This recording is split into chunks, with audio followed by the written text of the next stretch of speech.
जय हिंद प्यारे साथियों, आपका स्वागत है आपके अपने चैनल केडी इनकरेज लर्निंग पर।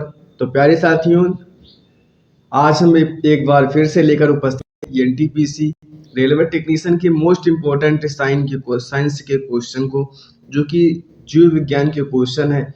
और जितने भी क्वेश्चन है सारे क्वेश्चन इंपॉर्टेंट है, सारे क्वेश्चन सिलेक्टिव है। एक वीडियो हम पहले डाल चुके हैं, उससे आगे का जो है प्रश्न जो है आज हम कवर करेंगे। चलते हैं क्वेश्चन नंबर 25 की ओर। क्वेश्चन नंबर 25 है, मछलियों में उत्सर्जी पदार्थ क्या है?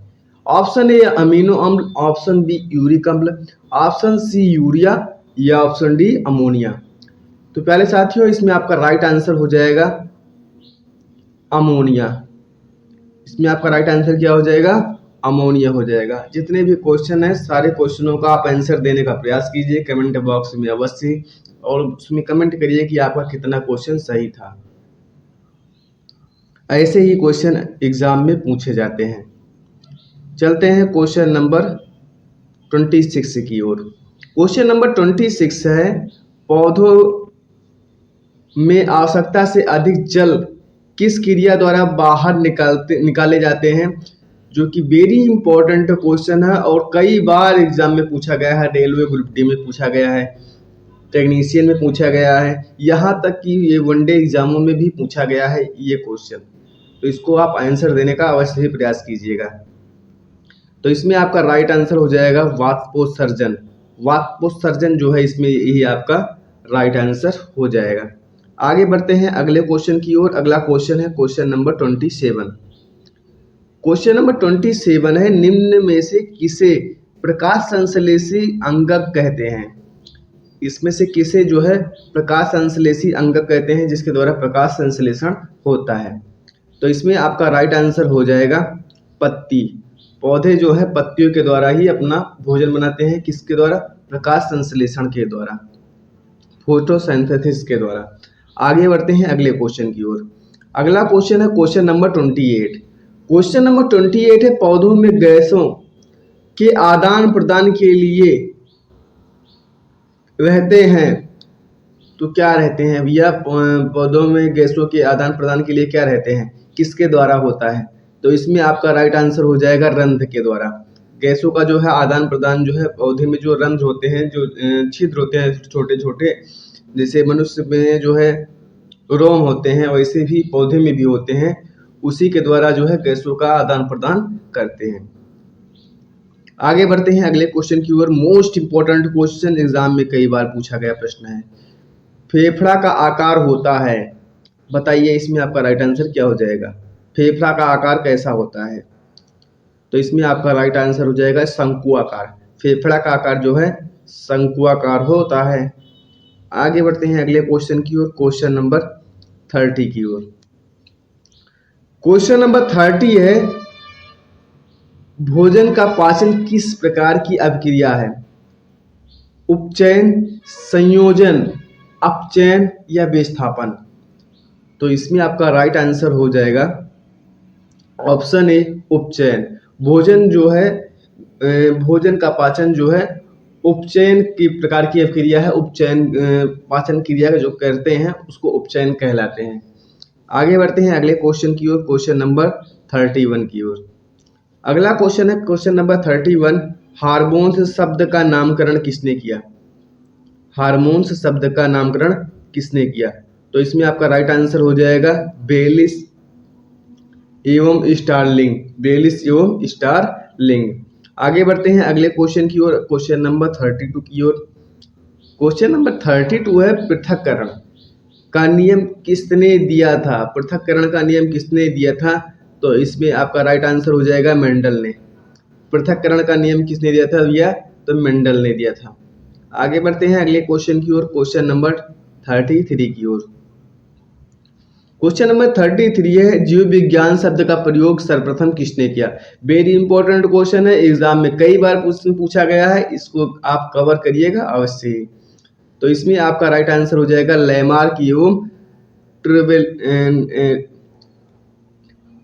ट्रेविरेनस ने। और अगर पूछा जाएगा जीव विज्ञान के जनक कौन है, तो इसमें आपका राइट आंसर हो जाएगा अरस्तु। आगे बढ़ते हैं अगले क्वेश्चन की ओर। अगला क्वेश्चन है क्वेश्चन नंबर 33, जीव विज्ञान के जनक के रूप में जाने जाते हैं। अब इसमें आपका राइट आंसर क्या होगा, आप कमेंट बॉक्स में कमेंट करिए। तो इसमें आपका राइट आंसर हो जाएगा अरस्तु। अरस्तु इसमें अब क्या हो जाएगा भैया, राइट आंसर हो जाएगा। आगे बढ़ते हैं अगले क्वेश्चन की ओर। क्वेश्चन नंबर 35 है, वनस्पति विज्ञान के जनक के रूप में जाने जाते हैं। तो भैया जो है वनस्पति विज्ञान के रूप में जाने जाते हैं थियोफ्रेस्टस। वनस्पति विज्ञान के रूप में कौन जाने जाते हैं भैया, तो थियोफ्रेस्टस।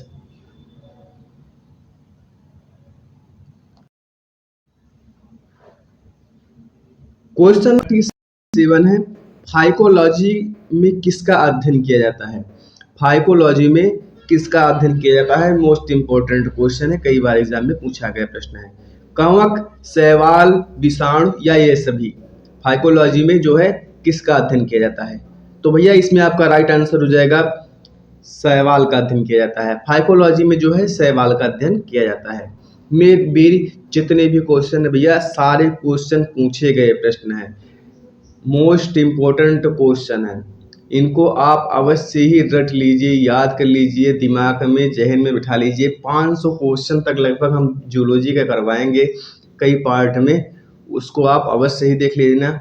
एक बाई के जो है मैराथन नहीं कर देंगे, नहीं तो कोई देखेगा नहीं, और ऐसे देखते चलेंगे, याद करते हुए चलिएगा, तो आपका जो है बायोलॉजी से जो है सारे क्वेश्चन फंस जाएंगे, आपको कोई दिक्कत नहीं रहेगी। आगे बढ़ते हैं अगले क्वेश्चन की ओर, क्वेश्चन नंबर 38 की ओर। क्वेश्चन नंबर 38 है, पर्यावरण का अध्ययन जीव विज्ञान की किस शाखा के अंतर्गत आता है। पर्यावरण का अध्ययन जो है जीव विज्ञान की किस शाखा के अंतर्गत आता है। तो इसमें आपका राइट आंसर क्या हो जाएगा भैया, वर्गीक, अनुवांशिकी, कायकी या परिस्थितिकी। तो बताइए इसमें आपका राइट आंसर क्या हो जाएगा।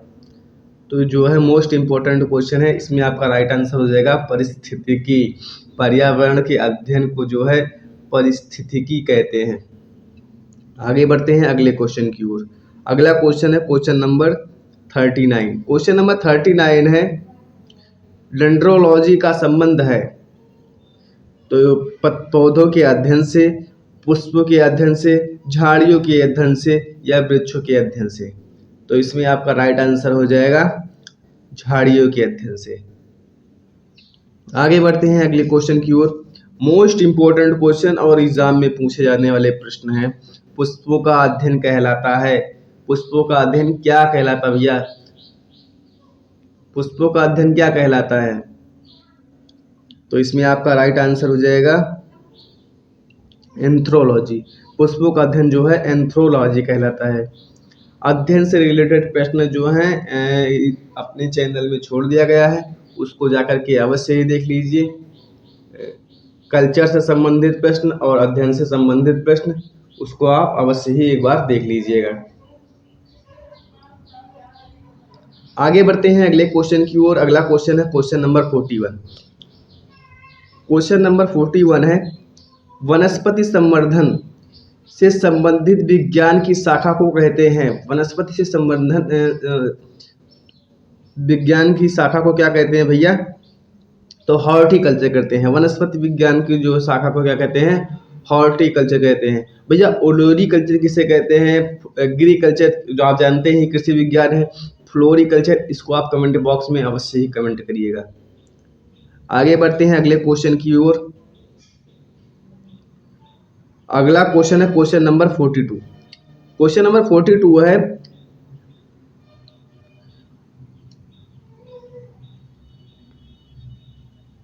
स्पर्मोलॉजी जो है में किसका अध्ययन किया जाता है।